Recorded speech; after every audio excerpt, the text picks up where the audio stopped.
The night in Caracas was unusually silent before the storm broke. Rumors had circulated for years, but no one believed the day would actually come. In the shadows of the Pentagon, a plan decades in the making was finally greenlit. This wasn't just a political shift, it was a surgical removal of a regime. Nicolas Maduro, a man who defied the West for years, finally cornered. But why now? Why did the United States finally pull the trigger? The answers lie in 5 dark truths that the world was never meant to see. This is the psychological autopsy of a capture that changed history forever. The first reason is the one they shouted from the rooftops: narco-terrorism. Reason 1: the cartel of the suns and the flood of poison. For years, the DEA tracked a ghost ship of narcotics flowing from Venezuela's ports. The U.S. alleged that Maduro didn't just look the other way, he was the CEO. Billions of dollars in illicit wealth fueled a shadow empire that bypassed every sanction. The Cartel of the Suns, allegedly led by high-ranking officials, became a national security threat. Washington saw this as more than crime, it was biological warfare through addiction. Every shipment sent north was a needle in the heart of the American dream. The $15 million bounty on his head was just the beginning of the hunt. But the drugs were only a smokescreen for a much deeper, more dangerous game. Reason 2: the Petro-Dollar defiance and the global pivot. Venezuela sits on the world's largest oil reserves, a weapon Maduro began to wield. He tried to break the monopoly of the US dollar in the energy market. By courting Russia and China, he invited the East into the West's backyard. Russian bombers on Venezuelan soil were a line the U.S. could not let him cross. The Monroe Doctrine was being tested, and Washington decided to answer with force. If Venezuela fell completely into the Russo-Sino orbit, the balance of power would shift. Control of the oil wasn't about the fuel, it was about the currency it was traded in. Maduro's petro-cryptocurrency was a direct shot at the Federal Reserve. The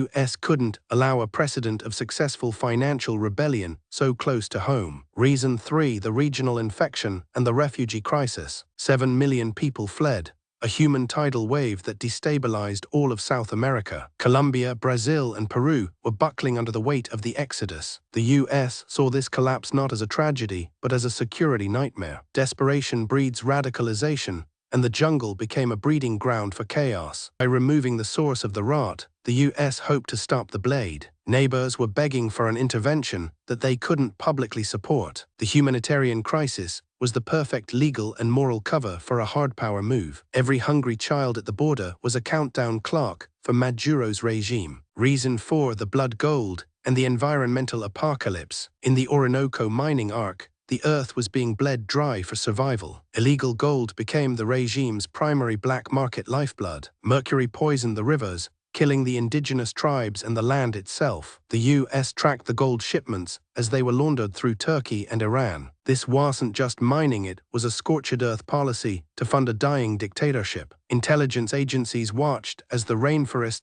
lungs of the world were traded for bullets. Stopping the gold flow meant stopping the weapons flow. The environmental destruction gave the international community a reason to look away during the raid. Reason 5: the secret intelligence and the terrorist safe haven. The U.S. had long suspected that Hezbollah and other groups found a home in the Andes. Passports were allegedly handed out like candy to those who wished the West harm. Venezuela had become a gray zone where enemies of America could plot in peace. The capture wasn't just about Maduro, it was about the hard drives in his office. The U.S. needed the Rolodex of every shadow player he had ever dealt with. This was a massive intelligence harvest designed to dismantle networks across the globe. The realization that their secrets were now in Langley's hands sent shockwaves through the underground. The raid itself was a masterpiece of modern psychological and physical warfare. No shots were fired until the perimeter was already secured. The inner circle had already been compromised.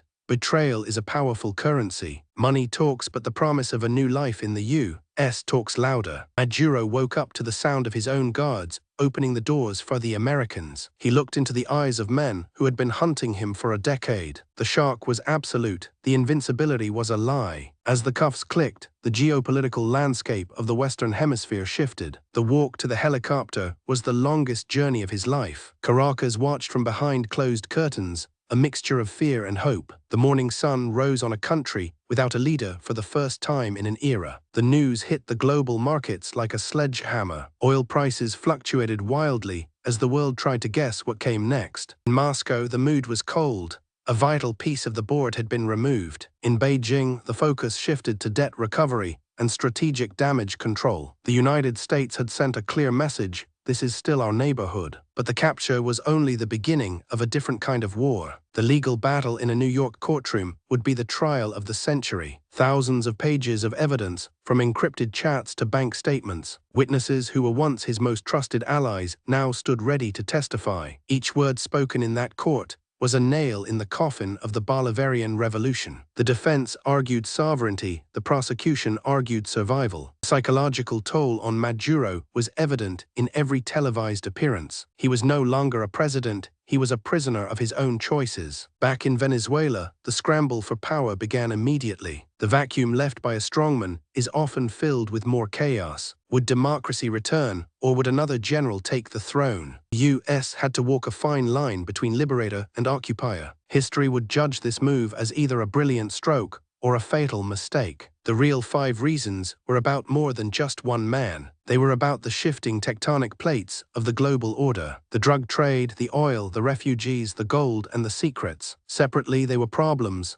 Together, they were a justification for action. The world watched to see if this would be a warning to other dictators. In the halls of the UN, the debates raged on, but the reality on the ground was set. The Venezuelan people remained caught in the middle of a giant's game. Their future was no longer written in Caracas, but in the courtrooms of the north. The capture of Maduro was the climax of a long-running psychological thriller, a story of power, greed, and the ultimate price of defiance. Was it justice, or was it simply the stronger wolf taking down the weaker one? As the curtain falls on this chapter of Venezuelan history, many questions remain. Will the oil ever flow for the benefit of the people? Will the millions who fled ever find their way back home? The capture changed the man, but did it change the system? Only time will tell if the 5 reasons were worth the cost of the intervention. In the end, the world is a darker place when secrets are the only currency that matters.